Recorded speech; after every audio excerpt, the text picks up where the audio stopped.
السلام عليكم ورحمة الله وبركاته.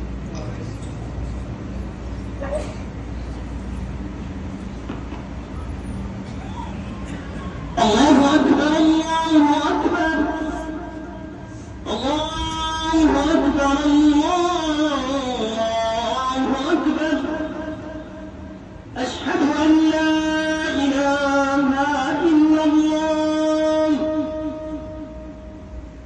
أشهد أن لا إله إلا الله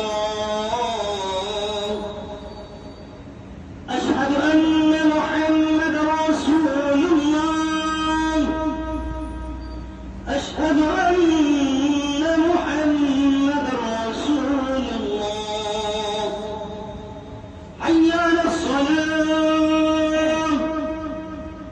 حي على الصلاة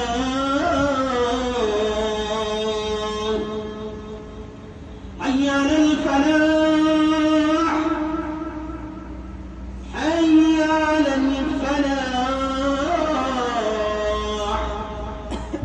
الله أكبر الله أكبر لا إله إلا الله.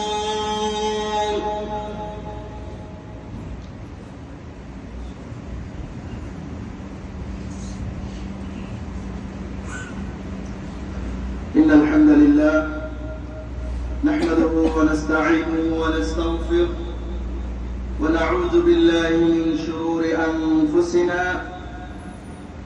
ومن سيئات أعمالنا من يهد الله فلا مضل له ومن يضلل فلا هادي له وأشهد أن لا إله إلا الله وحده لا شريك له وأشهد أن محمدا عبده ورسوله أما بعد أعوذ بالله من الشيطان الرجيم بسم الله الرحمن الرحيم يا أيها الذين آمنوا اتقوا الله حق تقاته ولا تموتن إلا وأنتم مسلمون.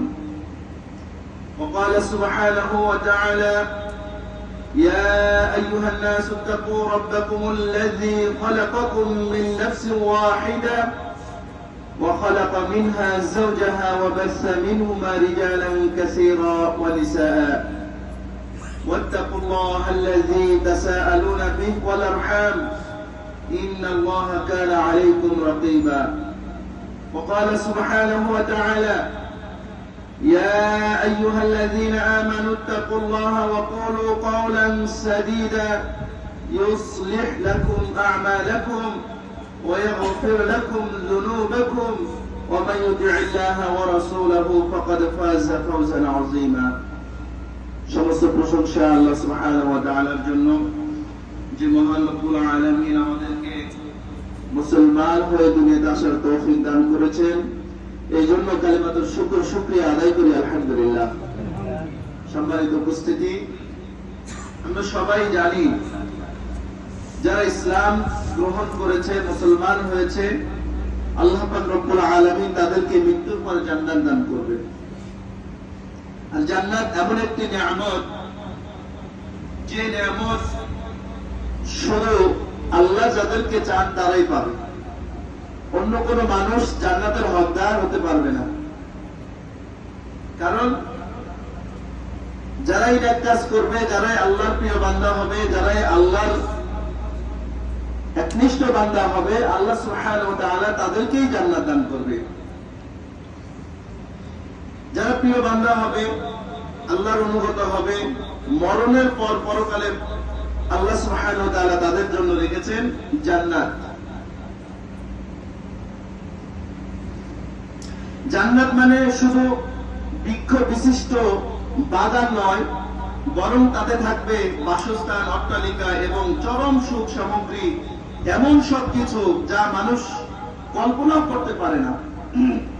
সেখানে এমন সুখ থাকবে যাতে কোনো দুঃখের লেশ মাত্র থাকবে না, এমন নির্মল শান্তি থাকবে যাতে কোনো প্রকার অশান্তি, মলিনতা থাকবে না। এত সুখ শান্তি থাকবে, সুখ সম্পদ থাকবে যার কল্পনায় বর্ণনা দিতেও মানুষের মন অক্ষম। মানুষ জান্নাত মানে জান্নাত এত সুন্দর, এত শান্তি, এত সুখ সম্পদ ওখানে আছে যে মানুষের বিবেক ইতিপূর্বে কখনো এরকম কল্পনাও করে নাই যে জান্নাত এত সুন্দর হতে হবে, এত সুন্দর হবে, এটা কখনো মানুষ ভাবে নাই। রাসূলুল্লাহ সাল্লাল্লাহু আলাইহি সাল্লাম বলেন, আল্লাহ পাক রব্বুল আলামিন বলেছেন, আমি আমার নেক বান্দাদের জন্য এমন সব জিনিস প্রস্তুত রেখেছি যা কখনো কোন চক্ষু দেখেনি, কোন কান শুনেনি, কোন অন্তঃকরণ কখনো কল্পনাও করেনি। আল কোরআনে এর